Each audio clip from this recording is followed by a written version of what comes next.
प्रयास लगाए जा रहे हैं कि वुमेन रिजर्वेशन के लिए बिल आ रहा है, one election one nation one election पर बिल लाया जाएगा। उन सब चीज़ों पर जब तक कि कोई फॉर्मेडेबल जानकारी नहीं मिले कि किस मुद्दे पर उठाया गया है, तब तक इस पर रिएक्ट करना हमको लगता है उचित नहीं होगा। वन नेशन वन इलेक्शन को लेकर के संसद में विशेष सत्र बुलाया गया है। उसको लेकर के आज भवन निर्माण मंत्री अशोक चौधरी, जो कि जेडीयू के से मंत्री हैं, उन्होंने साफ तौर पे यह कह दिया है जिन मुद्दों पे सरकार आई थी वो मुद्दा पहले क्लियर कर ले। यानी साफ तौर पे उन्होंने महंगाई और बेरोजगारी की बात की है और कहा है कि ये लोग जो जिस मुद्दे पे पहले आए थे उस मुद्दे को तो भूल चुके हैं, लेकिन अब विशेष सत्र बुलाए हैं वन नेशन वन कानून को वन नेशन वन इलेक्शन को लेकर के। उन्होंने साफ तौर पर ये कहा है कि इस पे हम विशेष पार्टी के साथ बैठ के मीटिंग करेंगे, उसके बाद ही बातचीत इस पे होगी। पहले अभी हम इस पे क्लियर नहीं है। क्या कुछ कह रहे हैं अशोक चौधरी, आप पहले इस वीडियो में सुनिए। चल रहा है ना, एजेंडा क्या है कहाँ किसी को पता है। पहले एजेंडा आने दीजिए। पोर्टल के बातों पर और सोशल मीडिया के बातों पर हम लोग थोड़ी रिएक्ट करेंगे। क्या क्या मुद्दा है, किस मुद्दे पर बुलाया गया है, इसका कोई अभी एजेंडा तो आया नहीं है। तो कयास लगाए जा रहे हैं कि वुमेन रिजर्वेशन के लिए बिल आ रहा है, one election one nation one election पर बिल लाया जाएगा। उन सब चीज़ों पर जब तक कि कोई फॉर्मेडेबल जानकारी नहीं मिले कि किस मुद्दे पर उठाया गया है, तब तक इस पर रिएक्ट करना हमको लगता है उचित नहीं होगा। कि मीडिया के खबरों पर रिएक्ट करना उचित नहीं। मुद्दा क्या है, किस मुद्दे पर बुलाया गया है, इसकी पहले जानकारी प्राप्त हो जाए तभी कहा जाएगा। और जहाँ तक वुमेन रिजर्वेशन का सवाल है, तो वुमेन रिजर्वेशन के लिए तो हम लोग हमेशा हमारे नेता पक्षधर रहे हैं।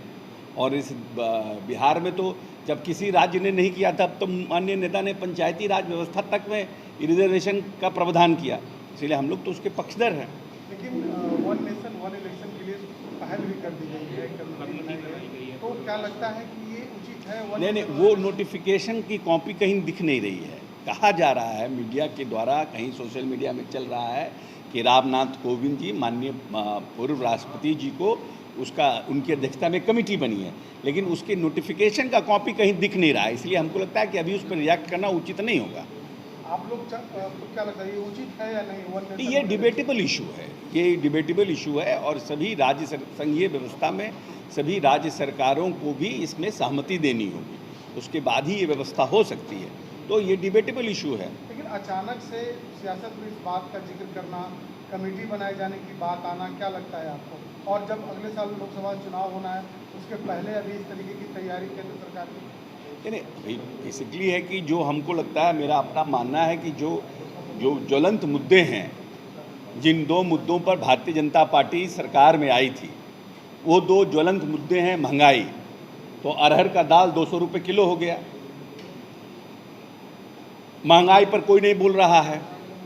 बेरोजगारी के ऊपर बड़ी बात कही गई थी, रोजगार का सृजन किया नहीं गया।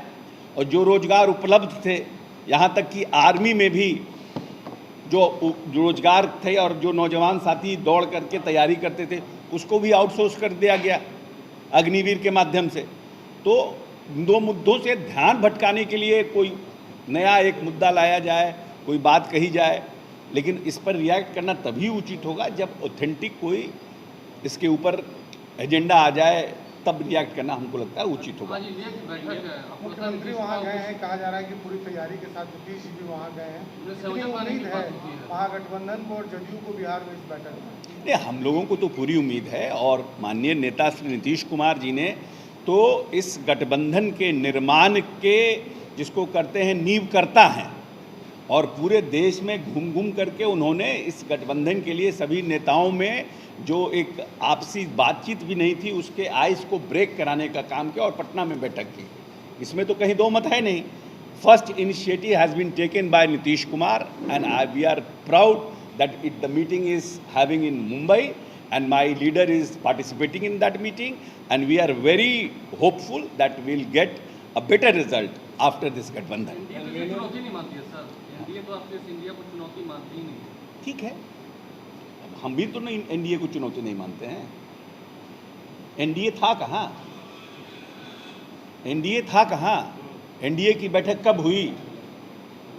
बताइए ना, रिकॉर्ड होना नहीं चाहिए। एनडीए की बैठक माननीय नरेंद्र मोदी जी के प्रधानमंत्री बनने के बाद कब हुई? इंडिया की बैठक के बाद शुरू हुई ना। तो हम चैलेंज मानते हैं कि नहीं मानते, इसी से समझ जाइए। हाँ? हम लोग भी आश्वस्त हैं कि हम लोग भी वापस आएंगे। विशेष सत्र बुलाया गया, इसका मतलब क्या है? अभी तो सत्र खत्म हुआ था, फिर तुरंत सत्र कोई एजेंडा होगा। क्या एजेंडा है, क्या एजेंडा नहीं है, किस बात के ऊपर बुलाया गया विशेष सत्र, इसका जवाब तो भारतीय जनता पार्टी के जो विशेष सत्र बुलाने वाले लोग ही डिस्क्लोज कर पाएंगे ना। जब तक एजेंडा का कोई उस पर डिस्कशन करना तो बेकार है, हाय तो मचाना तो बेकार है।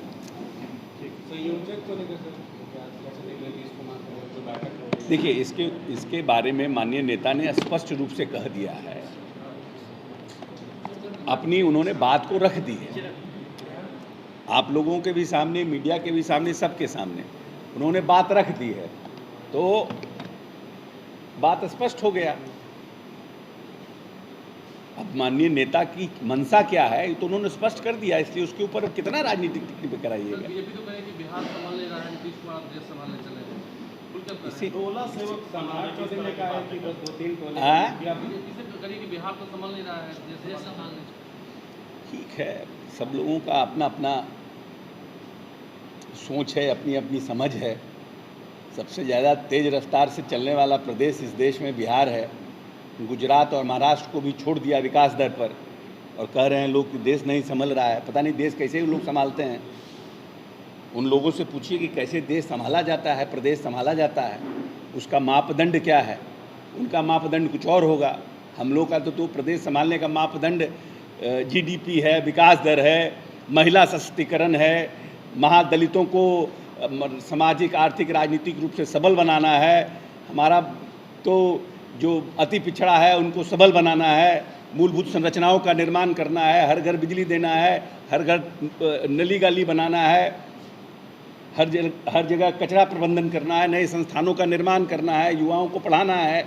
अब उनका विकास दर का क्या मामला है, जानते हैं। सर एक सवाल कई राज्यों में विधानसभा का चुनाव है, लोकसभा का चुनाव है, आपके नेता लगातार कह रहे हैं कि भाई कभी भी चुनाव हो सकते हैं। भाजपा कह रही है कि एक साथ अगर चुनाव होता है तो ये देश हित में होगा। आप कैसे देखते हैं कि होना चाहिए? ये एक संघीय व्यवस्था में ये एक डिबेटेबल इशू है, ये एक डिबेटेबल इशू है। वन नेशन वन इलेक्शन, ये सुनने में भी अच्छा है, करने में भी अच्छा है, मगर ये एक डिबेटेबल इशू है। ये जब बात आएगी प्लेटफॉर्म पर, जब प्रॉपर आएगी प्लेटफॉर्म पर, तो हर एक पार्टी अपनी बात को रखेगी प्रॉपर तरीके से। तो आपने सुना अशोक चौधरी को, उनका साफ तौर पे कहना है कि जो वन नेशन वन इलेक्शन की बात कर रहे हैं वो पहले उन मुद्दों की बात करें जिन मुद्दों को लेकर के वो संसद में पहुंचे थे। यानी साफ तौर पे 2014 में जब बीजेपी की सरकार बनी थी, जब केंद्र में सरकार बनाया था, तो जिन मुद्दों पे यानी बेरोजगारी और जो महंगाई को लेकर के जो सरकार में आए थे उस मुद्दे पे पहले बात करें, उसके बाद ही वन नेशन और वन इलेक्शन की बात करें। उन्होंने साफ तौर पे वन नेशन और वन इलेक्शन को लेकर के कहा है कि पहले हम सब पार्टी के जितने भी लोग हैं अपने में विशेष बात करेंगे, चर्चा करेंगे, उसके बाद ही इस मुद्दे पे हम कुछ मीडिया कर्मियों से बोल पाएंगे। क्या कुछ कह रहे थे अशोक चौधरी, आपने इस वीडियो में सुना। ऐसे ही तमाम खबरों के लिए जुड़े रहना चाहें इनसाइड के साथ। तब तक के लिए धन्यवाद।